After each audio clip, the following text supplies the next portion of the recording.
What is it? What's wrong? I didn't think anyone noticed me. And then the most craziest thing is, like, as being the Cinderella in the house, nobody see your importance until you're not there.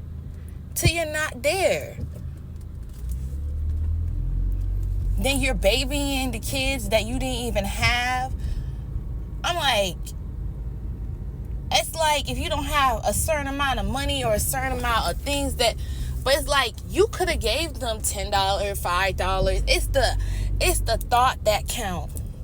And people ruin the thoughtful Cinderella girl. Like you will understand, okay, your mom went through this. She went through that. Or your family members went through this. They have PTSD. They have depression. But then they will make you suffer for knowing what they're going through. And then I had to learn to, when I was away from people from a year because of the domestic violence, there was a parent that was supposed to go to jail for what they did. I'm hiding.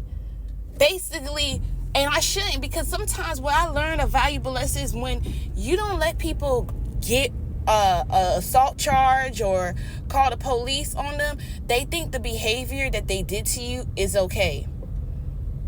There's even some people who feel like, you know, you helped them financially. They drained your energy. They stole your energy. They did so much stuff behind your back. And they're still not happy. It's like they want to destroy you. They want to take you out the game. And then it's like that damn toxic household rule. Like, do what you say, do what you're told, because you can't pay for this. You don't pay rent. You don't do that. Even if you do pay rent, it's like they still invade your privacy. And then they make you feel like with the money that you are paying, like you're going to be stuck here.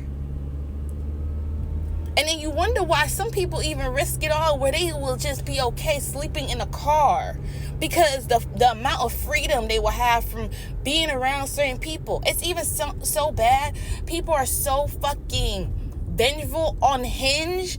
They will hope that whatever new thing you got, whether it's a new car, new job, that they'll try to ruin it. Ask you for rides. Thinking that, you know, you're tripping about the gas. You tripping about the gas. I tell you to add gas. You're not maintaining the car. You're not putting the insurance on this car. You're not paying for it.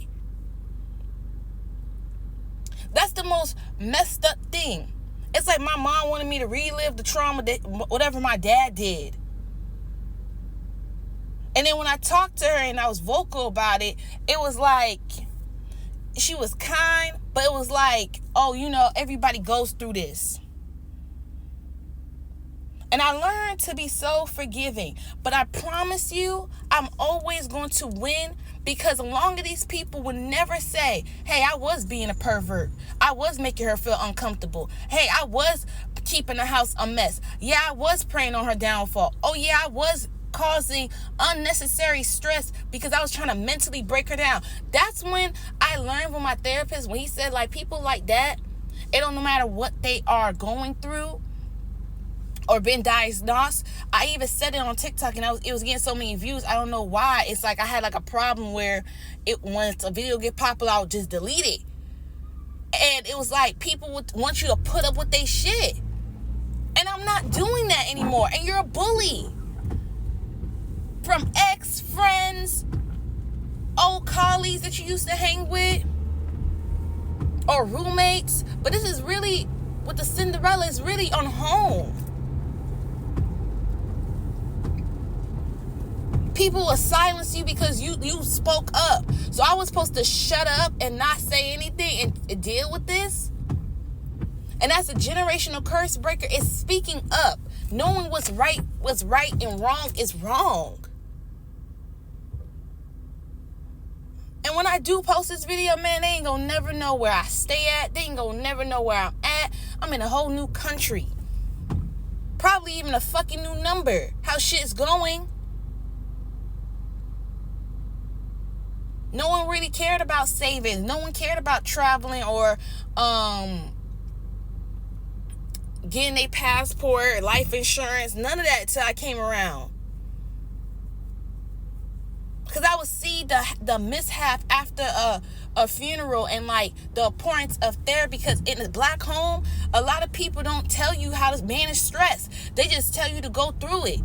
You can't just keep rubbing lavender or thinking meditation. You got to figure out the trigger. You got to talk it out and figure out how can I help myself.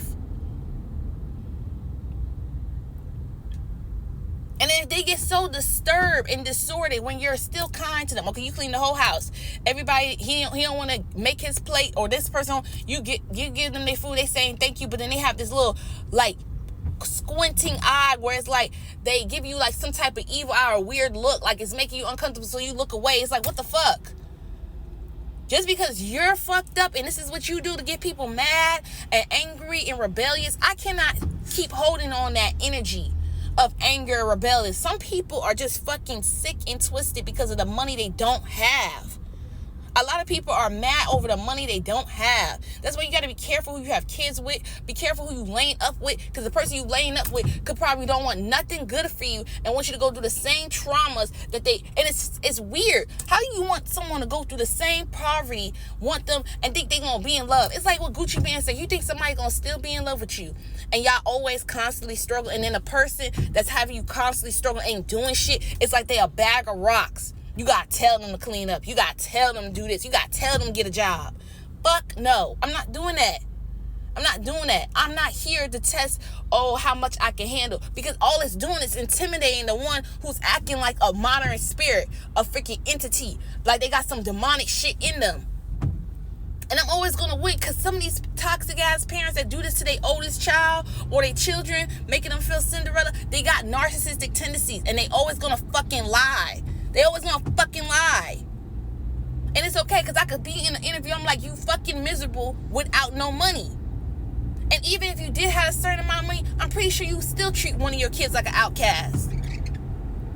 You'll forget to invite them. Oh, they at the house. Oh, I forgot about you. Oh, I forgot about you. Some sick, twisted shit. And then you want to act like you have amnesia. Guess what? I'm going to have amnesia too. I'm going to have amnesia too. I learned that for my sake, I'm not letting nobody even if some people get cocky, even exes like, oh, she ain't gonna never leave. What the fuck you mean? If my brain keep telling me I deserve this, I deserve that over and over like a record player, you don't think that's gonna drive me insane?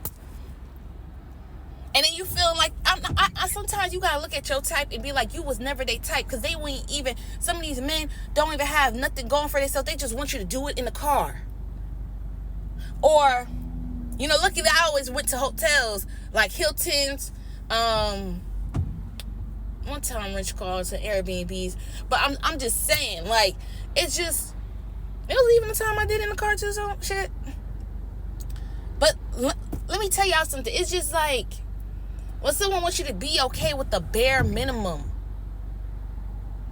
If you're a romantic person, you're a lover girl, that means you like someone who give you the princess treatment. They buy you flowers. They make you feel, soft. Like, I don't got time. Because sometimes when I'm in my masculine energy and I'm on go and I'm just beast mode, men find it attractive, but then they also start to act like a little wimpy kid, like I'm their mommy, and they want to act like I'm the man in the relationship. I'm not doing that. The reason I'm in my masculine energy, a real man would see it like that. I gotta get her out her masculine energy. Yeah, I appreciate she works hard, but I could see that she don't like this, and she just adjusted to it because of the household, the shit she went through. That shit ain't fucking cool. That shit ain't fucking cool. Always gotta be a lifesaver. Always gotta help somebody when they going through something. And they the same one talking hella shit. That's another thing about being a Cinderella. They talking shit on your name, making it seem like you ain't doing enough. And they not telling you how they holding you back. You clean up the whole house. You didn't even have time to study for that exam. You doing all this. You ain't even had time to get your shit done. And it's almost like, there was a time where I would tell my God, it's like you trying to make me not like motherhood, because it's like y'all make it seem like it's miserable. You don't have time. It's always the kids before you. You're forgetting this. You're forgetting that. And this year is like, I'm doing whatever makes me happy. And whoever has a fucking problem with it, you're going to keep thinking I don't like you. You're going to keep thinking that you're an op. Because some of these people are so good at trying to be your fucking enemy and showing you they in competition with you. You're fucking weird. You're fucking weird. And I don't give a fuck of what you going on. Because the truth is, I did more for people than